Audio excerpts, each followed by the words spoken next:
Hi, ich habe euch ja schon erzählt, dass ich lange Zeit als Masseur gearbeitet habe. Jetzt nur mehr für sehr gute Freunde. Kommt, ich zeige euch was.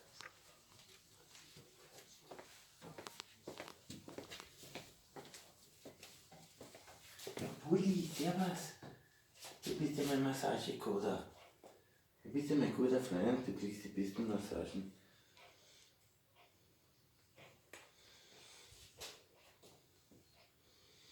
Pulli, kriegst du eine Massage, gell? Pulli. Mhm. Aua!